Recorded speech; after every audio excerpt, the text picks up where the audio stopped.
नमस्कार, देश संचार साँझमा स्वागत छ। काठमाडौँ उपत्यकामा कोरोना भाइरस संक्रमितको संख्या बढेपछि शुक्रबारदेखि लकडाउन झन कडाई गर्न लागि छ।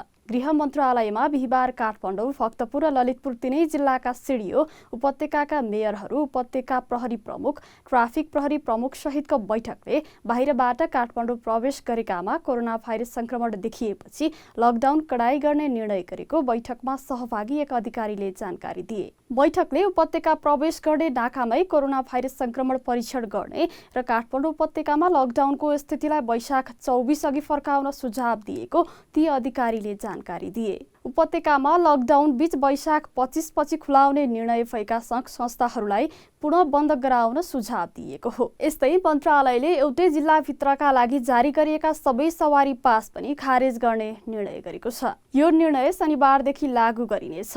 गृह मन्त्रालयले यसअघि एउटा जिल्लाबाट अर्को जिल्लामा जान जारी गरिएका सवारी पास पनि खारेज गर्ने निर्णय गरेको थियो। बाहिरबाट काठमाडौँ उपत्यका आउनु परे गृह मन्त्रालयको पूर्व स्वीकृति चाहिने निर्णय भएको थियो। नेपालमा बिहिबार थप 3 जनामा कोरोना भाइरसको संक्रमण पुष्टि भएको छ।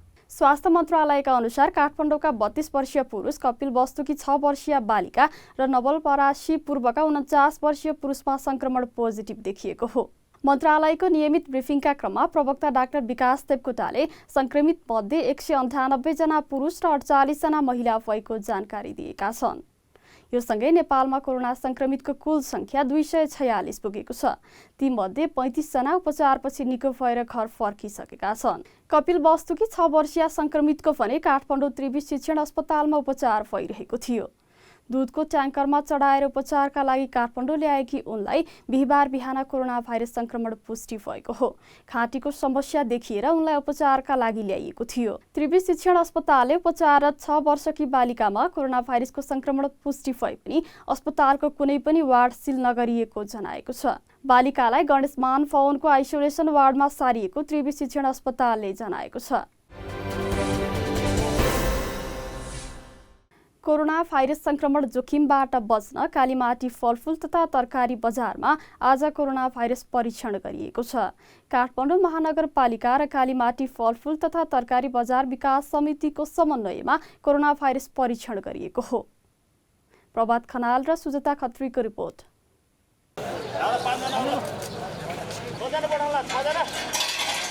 अगाडि बढिरहेका हरेक पाइला भारी हुँदै गएका छन्। अनुहारमा मुस्कान त छ, तर मन शान्त छैन। यी महिलाले हातमा बोकेको कागज अनि मुखबाट लिइएको स्वाबले निर्धारण गर्नेछ उनी घरमै बस्छिन् वा अस्पतालमा। उनी मात्र होइन, यो टेस्ट गराउने सबैको अबको दिन यही एक थोपा मुखको पानीले निर्धारण गर्नेछ। केही गाह्रो छ, तर गर्नै पर्नेछ रत्नबहादुर महतोलाई। तरकारी बजारका ड्राइभर उनी धेरै ठाउँ गइरहनुपर्छ। उनलाई चिन्ता छ परिवार अनि आफ्नो वरिपरिको समाजको।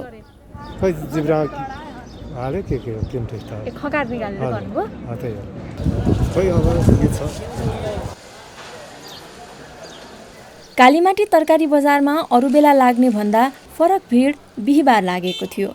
यो भिड कोरोना भाइरसको टेस्ट गराउनको लागि हो। कोरोना भाइरसले संसारलाई आक्रान्त पारेको छ, जसबाट नेपाल पनि टाढा छैन। 1-2 गर्दै हरेक दिन बढ्दै गएको संक्रमणको संख्या सबैको टाउको दुखाइको विषय बन्दै गएको छ। चैत 11 गतेदेखि सरकारले लकडाउन गरे पनि तरकारी लगायत अत्यावश्यक वस्तुहरू ओसार पसार रोकिएको छैन। भारतबाट पनि तरकारी आउने क्रम जारी छ।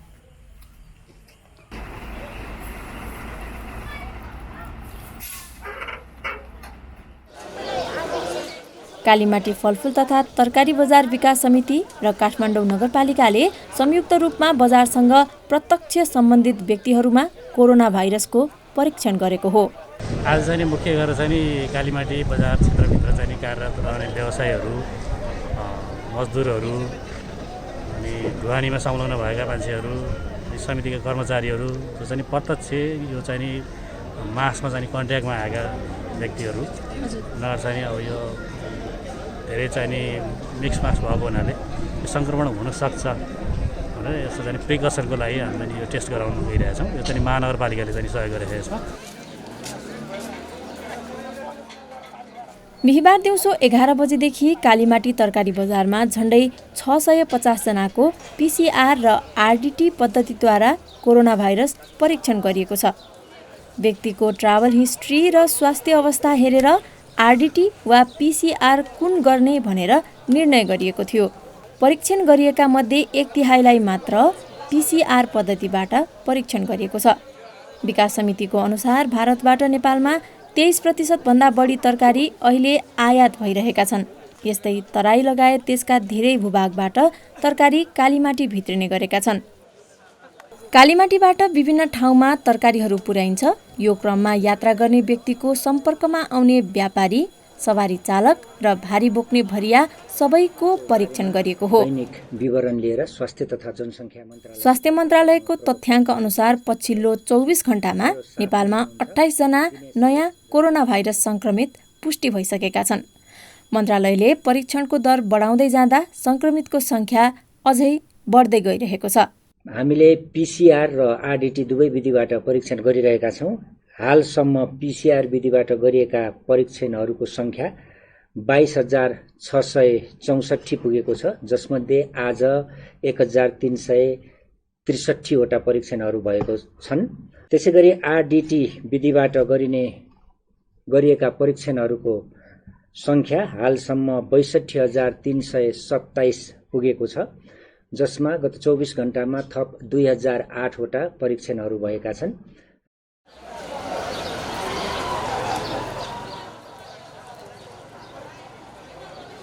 थकित शरीरका यी थकित मन भगवानसँग प्रार्थना गरिरहेका छन् रिपोर्ट नेगेटिभ होस् र कोरोना भाइरसको महामारी चाँडै सकियोस्। यस्तै तरकारी बजारमा गरिएको परीक्षणमा 2 जनाको RDT टेस्ट पोजिटिभ आएको छ। RDT टेस्ट पोजिटिभ आउनेमा 1 जना फरिया र 1 जना सवारी चालक रहेका छन्। RDT पोजिटिभ आएपछि उनीहरूलाई टेकु अस्पताल लगिएको छ। बिहिबार बिहान 11 बजेदेखि साँझसम्म गरिएको परीक्षणमा तरकारी बजारमा काम गर्ने झन्डै 650 मानिसमा गरिएको परीक्षण पश्चात 2 जनामा RDT पोजिटिभ आएको हो। गृह मन्त्रालयले छाङ्ग्रुमा सशस्त्र प्रहरी बल APF को गुण बनाएर राखी त्यसको मातहतमा बोर्डर आउटपोस्ट BOP राख्ने तयारी गरेको छ। गृह मन्त्रालयले पश्चिम नेपालको सीमावर्ती लिपुलेक कालापानी क्षेत्र हेर्न छाङ्ग्रुमा तत्काल BOP पठाउने तयारी अनुसार बुधबार त्यहाँ BOP स्थापना भएको थियो। 165 जना सशस्त्रको टोली रहने गुण बनाउने योजना सहित 15 रोपनी जग्गामा 9 करोडको लगानीबाट भवन बनाउने गृहको तयारी छ। यसका लागि सशस्त्र प्रहरी बलले नाप लिने काम गरिसकेको छ। पूर्व राजा ज्ञानेन्द्र शाह र उनकी पत्नी कोमल शाह काठमाडौँ आउनका लागि झापा जिल्ला प्रशासनले बिहिबार जारी गरेको सवारी पास केही घण्टामै खारेज गरेको छ। झापाका जिल्ला प्रशासन प्रमुख उदय बहादुर राणा मगरले सवारी पास खारेज गरिएको पुष्टि गरेका हुन्। गृह मन्त्रालयको आदेशमा झापा जिल्ला प्रशासन कार्यालयले पूर्व राजा रानीको सवारी पास रद्द गरेको हो। गृह मन्त्रालयले सोमबार निर्णय गर्दै एक जिल्लाबाट अर्को जिल्ला जान जारी गरिएका सम्पूर्ण सवारी पास रद्द गर्ने निर्णय गरेको थियो। यो निर्णय बिहिबारदेखि कार्यान्वयनमा आएको छ। पूर्व राजा ज्ञानेन्द्र शाह लकडाउन सुरु हुनु अगावै पत्नी कोमल सहित झापा पुगेका थिए। अन्तर्राष्ट्रिय हवाई यातायात सङ्घले कोरोना भाइरसको महामारीका कारण वैदेशिक यात्रा सामान्य अवस्थामा फर्कन कम्तीमा 3 वर्ष लाग्ने प्रक्षेपण गरेको छ। सन् 2023 सम्म अन्तर्राष्ट्रिय हवाई यात्रा प्रभावित हुने अन्तर्राष्ट्रिय हवाई यातायात सङ्घले जनाएको छ। सङ्घले महामारीका कारण प्रभावित भएको विदेश भ्रमणलाई तथ्याङ्कगत रूपमा विश्लेषण गर्दै सार्वजनिक गरेको छ। अन्तर्राष्ट्रिय बजार खुलिहाले पनि आगामी वर्ष अन्तर्राष्ट्रिय यात्रुको सङ्ख्या 24% कम हुने प्रक्षेपण गरिएको छ। खास गरी लामो दूरीका अन्तर्राष्ट्रिय हवाई यात्राहरू यसको मारमा पर्ने उल्लेख छ। तर कोरोना महामारीको दोस्रो तरङ्ग देखा परे स्थिति निकै निराशाजनक हुने अन्तर्राष्ट्रिय हवाई यातायात सङ्घले जनाएको छ। कोरोना भाइरसको महामारीका कारण धेरै देशले आन्तरिक तथा बाह्य हवाई सेवा बन्द गरेका छन् भने सीमा समेत सिल गरेका छन्। सर्वोच्च अदालतले PCR प्रविधिबाट कोरोना भाइरसको परीक्षणलाई तीव्रता दिन फेरि अन्तरिम आदेश दिएको छ। अधिवक्ता कमल बहादुर खत्रीले बुधबार दर्ता गरेको रिट निवेदनमाथि सुनवाई गर्दै न्यायाधीश मनोज कुमार शर्माको एकल इजलासले कोरोनाको परीक्षण बढाउन अन्तरिम आदेश दिएको हो। नेपालमा परीक्षणको मात्रा कम भएका कारण नागरिकको स्वास्थ्यमा जोखिम बढेको जिकिर निवेदनमा गरिएको थियो। सर्वोच्चले कोभिड-19 को उपचारका लागि चाहिने स्वास्थ्य सामग्रीको व्यवस्था गर्न पनि भनेको छ। यसअघि पनि सर्वोच्चले परीक्षणको दायरालाई तीव्रता दिन आदेश दिएको थियो। स्वास्थ्य तथा जनसङ्ख्या मन्त्रालयले गत माघ 14 गतेबाट सुरु गरिएको कोरोना भाइरसको PCR विधिबाट अहिलेसम्म 22,500 भन्दा बढीको नमुना परीक्षण गरिएको जनाएको छ। स्वास्थ्य मन्त्रालयको नियमित प्रेस ब्रिफिङका क्रममा बिहिबार मन्त्रालयका प्रवक्ता डाक्टर विकास देवकोटाले अहिलेसम्म 22,664 वटा PCR परीक्षण भएको जानकारी दिएका हुन्, जसमध्ये पछिल्लो 24 घण्टामा मात्रै 1,363 जनाको PCR जाँच गरिएको छ।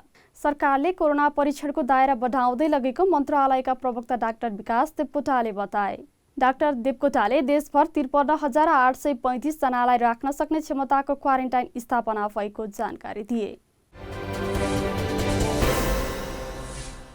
महानगरीय प्रहरी कार्यालय मेट्रो प्रमुख विश्वराज पोखरेलले कोरोना भाइरसको महामारीबाट बच्न अब घरभित्रै बसिरहन र संयमित बन्न आग्रह गरेका छन्। काठमाडौँ उपत्यकामा संक्रमित बढिरहेको अवस्थामा घरमै बसेर कोरोना भाइरसको संक्रमण फैलिन नदिएर स्वास्थ्यकर्मी, सुरक्षाकर्मी लगायत फ्रन्ट लाइनरलाई सहयोग गर्न उनले आग्रह गरे। उनले नेपालमा पूर्वाधारहरू सीमित मात्रामा भएकाले संक्रमण बढ्दै गएमा त्यसले विराल रूप लिन सक्ने बताए। कोरोना संक्रमितको संख्या वात्तै बढ्नु अघि पछिल्लो समय काठमाडौँ उपत्यकामा लकडाउन खुकुलो बनेको थियो। स्वास्थ्य तथा जनसङ्ख्या मन्त्री भानुभक्त ढकालले जेठ 5 गतेपछि क्वारेन्टाइनमा रहेका व्यक्तिहरूलाई घर पठाइने बताएका छन्। प्रतिनिधि सभाको शिक्षा तथा स्वास्थ्य समितिमा मन्त्री ढकालले 14 दिन क्वारेन्टाइनमा बसेकाहरूको हकमा आरबिटी र अन्यको हकमा PCR परीक्षण गरी रिपोर्ट नेगेटिभ आए घर पठाइने बताएका हुन्। मन्त्री ढकालले उपत्यकामा जनसङ्ख्याको अनुपातमा परीक्षण न्यून रहेकाले बढाउने तयारी सरकारले गरेको बताएका छन्।